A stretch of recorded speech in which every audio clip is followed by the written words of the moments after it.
Good morning, class. Today we are going to learn the chapter number 4, flower. What is flower? In which type of plants you can see flower? Plants are classified into 5 types. You might have learned already in previous classes. The 5 types of plants are pteridophytes, gymnosperms, angiosperms, thallophytes, and bryophytes. It is not required, but you should know in which type of plants you can see flowers. Flowers can be seen in angiosperms. Angiosperms are also called flowering plants. Flowers are reproductive organs through which reproduction takes place. The only flowering plants are angiosperms. Let us see what is flower. It is a specialized shoot in which the leaves are modified into floral structures. They are also reproductive parts in angiosperms. Flower is a modified shoot. It is a modified shoot. You know the difference between root and shoot? Yes, roots are underground parts and shoot is aerial part of a plant. Here, leaves are modified into floral structures. The modified leaf is nothing but a flower. They are reproductive structures or parts in a angiosperms. Next, structure of a bisexual flower. Let us see the structure of a bisexual flower. Bisexual, bi, two, sexual, two sexes. Both the sexes are present within a same flower. That is male sex as well as female sex. Let us see the structure of a flower. First, stalk or pedicel which supports the flower. Some flowers may be without stalk. What is meant by stalk or pedicel? Okay, I'll show you now. Where is stalk? Can you see the picture? Yeah, this is stalk. This stalk is also called pedicel. Can you see? Yes, this is stalk. Next, the tip of a flower, the tip of the flower stalk may be expanded to form a cup-shaped receptacle or thalamus. Can you see the tip? Yes, the tip of a flower, this one. The tip of a flower stalk, it may be expanded to form a cup-shaped structure. Can you see the cup-shaped structure? This cup-shaped structure is nothing but receptacle or thalamus. Yes, next. The floral parts borne at the thalamus in 4 holes. Can you see the 4 holes? The outermost hole, second, third and fourth. There are totally 4 holes. Out of 4 holes, the first hole is green sepal. Yeah, this is sepal. These are sepals. What is the first hole? The first hole is also called sepal. Next. The sepals are green in color. The second hole, they are large brightly colored parts called corolla or petals. Next to that, the second hole is, yes, petals. They are also called, yeah, any other name? Yeah, corolla. Petals are also called corolla just because of their color, different colors. Next, third hole. Third hole is male part. Can you see the picture? Yeah, this one. This one. The third hole is male part. Male part is also called stamen. Stamens, a group of stamens together called androecium. The third hole, male part, called stamens. Totally the stamens collectively called androecium. Each stamen has a long thread-like structure called filament, and each thread-like structure ends with a processing at the end called anther, a bilobed anther. There are 2 lobes, that is why it is called bilobed anther. Anther produces pollen grains. Next, the fourth hole is female part which has centrally located pistil that may be formed of a single female unit called carpel. What is the fourth hole? The female reproductive structure. Stamen is a male reproductive structure and pistil or carpel is a female reproductive structure. Female part has centrally located pistil that may be formed of a single female unit or a group of carpels collectively called gynoecium. A group of carpels. Female reproductive structure is carpel. A group of carpels are called gynoecium. Each carpel consists of at the base ovary, next style and then stigma. I will show you the picture later.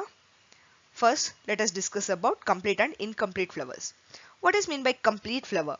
As the name indicates, a complete or perfect flower is the one which contains all the 4 holes or floral structures. If a flower has all 4 holes, then the flower is called a complete or perfect flower.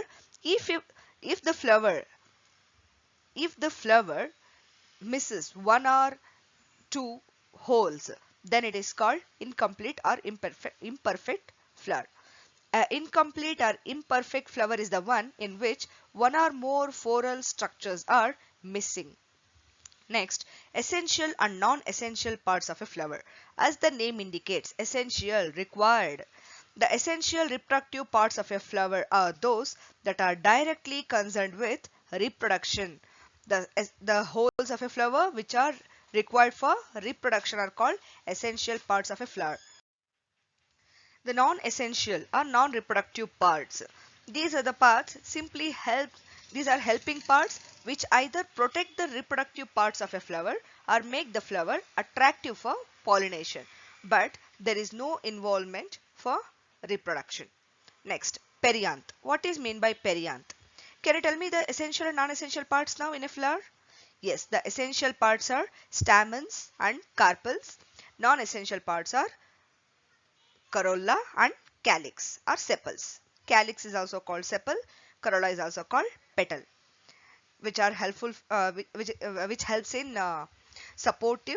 They are supportive in nature, which gives support or which attracts the insects for pollination. Next, perianth. What is perianth? It is the undifferentiated sepals and petals.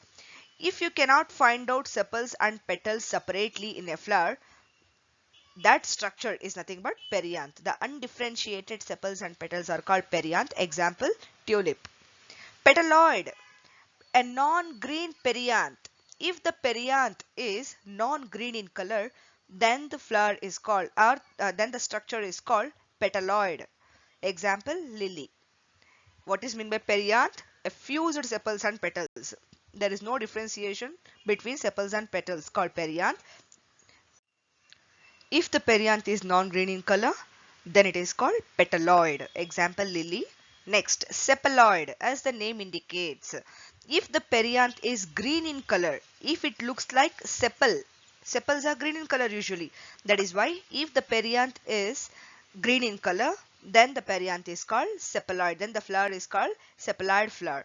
Example, amborella. Next, bracts. Bracts are nothing but just like a sepals, they are small leaf-like structures from where flower arises. These are small leaf-like structures. Example, bougainvillea. I will show you where exactly the bracts are. See the picture. In this bougainvillea picture, the colored one, the pink one, are the one which is pink in color are bracts. These are small leaf-shaped structures, leaf-like structures, but they are non-green in color. They look like flower, but exactly they are not flowers. These are bracts. The pink colored one are bracts. From where flower is arises. Can you see the picture here? Yes, exactly at the center. This one, the white color one, this is flower. And the pink color one, these are what? Bracts. So, what are bracts? Bracts are small leaf-shaped structures from where flowers arises. Example, bougainvillea. This is the structure of bougainvillea. Nectaries. Nectar is nothing but a sweet fragrant liquid. Nectaries are the cells which produces sweet fragrant liquid. So what are nectaries? A sweet fragrant liquid producing cells. Where they are located? They can be located on any part of a plant. Example, nectaries can be located on its petals, anthers, stamens, sepals at the base of the pistil, style, ovaries, or other parts of a flower. What is its main function? What is the function of nectar? It attracts insects, which helps in cross-pollination. They carry pollen grains or male gametes from one flower to another flower, thereby helps in cross-pollination. Example, nasturtium. Now, sexuality in flowers. There are three types of flowers: male, female, and bisexual flowers.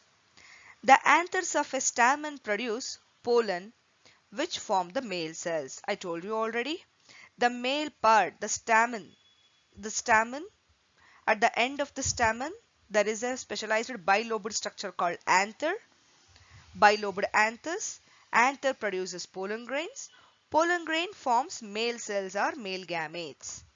Next, the ovary of the carpel bears ovule, which encloses. Within ovule, you can see egg cell.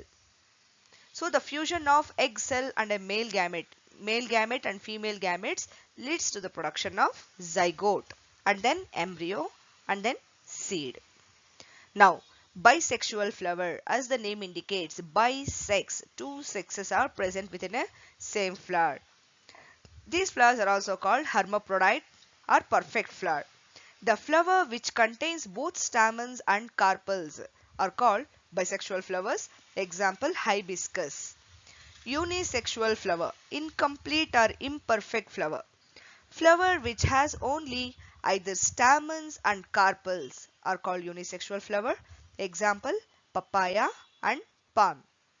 Now, male or staminate flower. A flower which contains only stamens are called male flower. Female or pistillate flower. A flower which contains or which has only the carpel, called female or pistillate flower. Neuter flower, as the name indicates, flower in which both male and female reproductive organs are lacking. Example, ray florets of sunflower is one of the example of neuter flower in which both the sexes are absent. Both androecium and gynoecium are absent. Keep it in mind, a group of stamens are called androecium, a group of carpels are called gynoecium, a female part.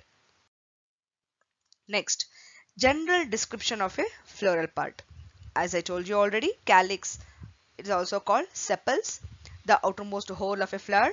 Usually there are 5 sepals, sometimes even less or more. What is meant by polysepalous? If sepals are arranged freely in a flower, then the sepals are called polysepalous or free sepals. Gamosepalous, in few flowers, the sepals are fused.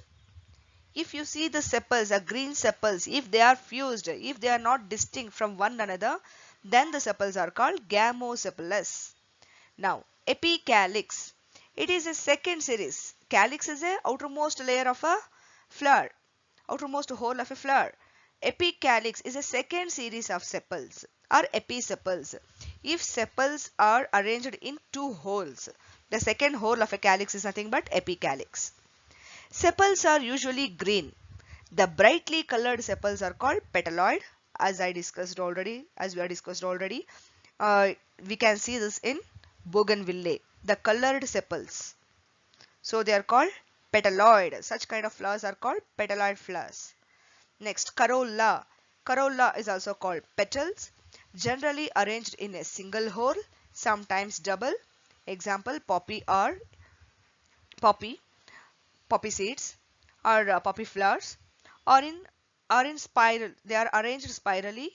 Example, water lily. What is meant by polypetalous? As the name indicates, petals are freely arranged. If petals are not fused, then such type of petals are called polypetalous. What is meant by gamopetalous? Gamo, fused petals. Petals are not distinct. They are fused together, called gamopetalous. Now, androecium, stamens. The number of stamens in different flowers may vary from a few to a large number. Each stamen consists of a long filament and an anther attached to its extremity. The anther is bilobed. Each lobe has 2 pollen sacs. So within pollen sacs you can see pollen grains. Totally how many sacs are there? 4. When fully matured, the pollen sacs rupture and liberate pollen grains. This is the structure of a stamen. Can you see the picture? Stamen consists of, yes, this is filament. This is filament.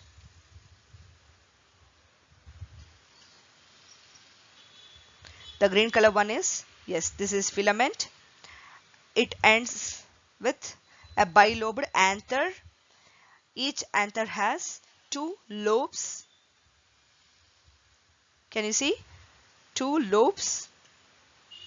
These are 2 lobes. Bilobed. Each lobe consists of 2 sacs. You cannot see the sacs. Inside we can see sacs. Totally there are 4 sacs.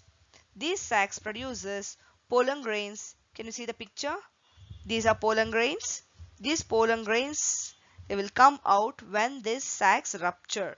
Pollen grains are powdery particles of different size and shape. Polyandrous. What is meant by polyandrous? In androecium, the stamens are arranged free. Example, petunia. As the name indicates, poly means many. If the stamens are arranged, if they are not fused, if they are arranged separately in a flower, then the flower is called, or then the stamens are called polyandrous stamens. Sometimes the stamens are joined in different ways. Either they form a single bundle or double bundle or several groups. So the fused stamens are nothing but based on the number of bundles they form. The stamens are classified into 3 types: monoadelphous, diadelphous and polyadelphous. What is meant by monoadelphous? If the stamens are united or fused into one group or one bundle by their filaments, they fuses only their filaments but not the anthers. Anthers are always free. Example, China rose, only one bundle of stamens you can see. Diadelphous, 2 bundles. The filaments are united in 2 bundles. Example P, 9 plus 1. 9 plus 1 in the sense 9 bundle plus separate 1 bundle. Totally 9 plus 1, 10 bundles. Polyandrous, if the filaments are united in several groups. Not even we cannot count. Example, bombax. Next. Gynoecium, also called pistil. It is composed of 1 or more carpels. This is the structure of gynoecium. It is composed of 1 or more carpels. Each carpel is composed of 3 parts. The first part is stigma, the uppermost stigma. This is stigma. And next, style. This is style. And then below the style you can see ovary. Yeah, this is ovary. What is the function of stigma? What is the function of style? And what is the function of ovary? Let us see now.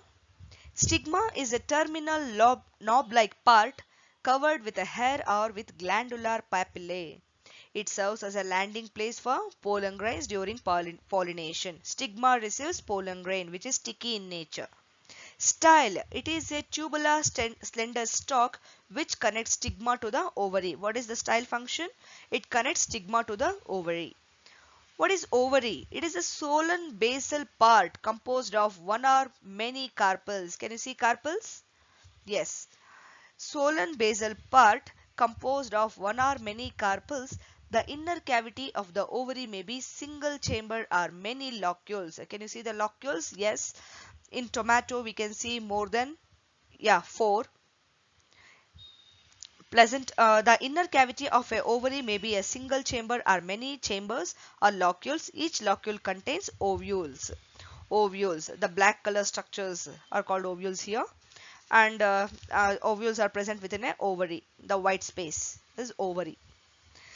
What is placenta? It is a cushion or swollen region in an ovary attaching the ovules to the wall of a ovary, or it is a tissue that attaches the ovule to the wall of a ovary. See the picture. In this is ovary. This is placenta. It is a tissue which attaches. These are ovules.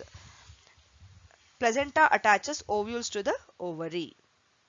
This is about a female reproductive organ, gynoecium in a flower. Next, inflorescence. Inflorescence. What is meant by inflorescence? It is a mode of arrangement of flowers on the axis of a plant. How flowers are arranged in a stem or in an axis of a plant. That mode of arrangement is nothing but inflorescence. Flowers may grow singly either at the apex of the main stem or at the terminal apex of a lateral branches. Flowers may grow in the axils of a leaves. Let us see now. This one, the first picture. See the picture? In this picture, you can see the flowers grow singly at the apex of a main stem. At the apex are terminal parts of a main stem. This is main stem. At the apex of main stem, you can see what? Flowers.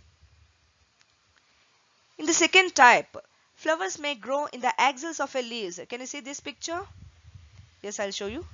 Yeah, in this picture, you can see the flowers grow in the axils of a leaf. Axil at the base of a leaf. Next, few flowers growing out from the axils of different leaves reaching the same level. Can you see the picture? This one, that second picture. Yeah. Here, in this picture, flowers may grow at the axils of leaves reaches the same level. See here, it reaches the same level making a cluster. So such kind of flowers. This is one of the mode of arrangement, one kind of inflorescence. Next, few flowers, just like in sunflower, they're growing out of the axils. The newly formed petals or leaves, they grow at the middle, but the older leaves or petals, they move towards the periphery. Next, what is meant by placentation? Placentation is a manner in which ovules are arranged or attached to the wall of the ovary. The axis is laterally flattened making a disc as in sunflower. This is sunflower. The youngest flowers are in the center and the oldest in the periphery. The ovules turns into seeds in a mature fruit. See, after maturation, the ovules become seeds, ovary becomes fruit. So within fruit you can see seeds. Seeds are here ovules, and a well developed fruit is a ovary.